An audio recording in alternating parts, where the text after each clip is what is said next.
Story the hostel room number 307।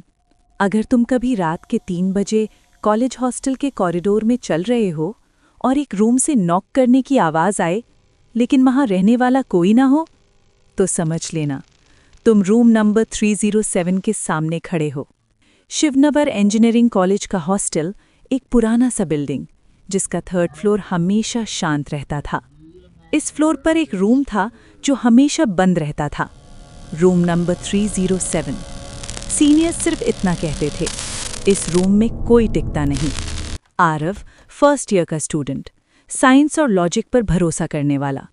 जब warden ने कहा सिर्फ रूम 307 ही खाली है, तो आरव हंस दिया। सर, भूत सिर्फ कहानी होती है।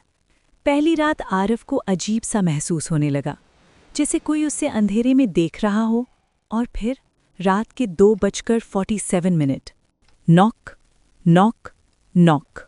आरव ने दरवाज़ा खोला, लेकिन कॉरिडोर बिल्कुल खाली था। जब वो वापस मुड़ा तो उसकी नज़र मिरर पर गई। मिरर गीला था, जैसे किसी ने हाथ रखा हो, और उस पे लिखा था, तुम मेरी जगह ले चुके हो। अगली रात सब कुछ और ख़राब हो गया। बाथरूम के टैप से पानी नहीं, खून टपक रहा था। लाइट अपने आप बंद होती फिर जल जाती, और बेड के नीचे से सांस लेने की आवाज़ आ रही थी। आरिफ समझ चुका था, ये रूम नॉर्मल नहीं है। अगले दिन उसने सीनियर्स से सच पूछा। तब पता चला 5 साल पहले इसी रूम में रोहित नाम का एक स्टूडेंट रहता था। एग्जाम्स का प्रेशर, अकेलेपन और डिप्रेशन। एक रात रोहित ने इसी रूम में खुदकुशी कर ली, लेकिन उसकी लाश कभी नहीं मिली। उस दिन के बाद रूम 307 ने किसी को जिंदा छोड़ना बंद कर दिया। लास्ट नाइट आरब ने हॉस्टल छोड़ने का फैसला कर लिया।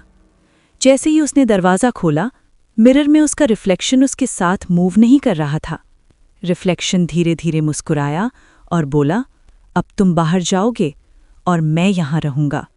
लाइट्स बंद हो गईं। आरफ चीखना चाहता था, लेकिन आवाज़ ही नहीं निकली। सुबह हॉस्टल में सब नॉर्मल था। रूम 307 में एक नया स्टूडेंट शांति से पढ़ रहा था। वार्डन बोला, लगता है आरफ सेटल हो गया है। लेकिन नोटिस बोर्ड पर आरफ की फोटो लगी थी। रूम नंबर 307, एक और स्टूडेंट लापता। कैमरा धीरे धीरे मिरर पर जूम करता है।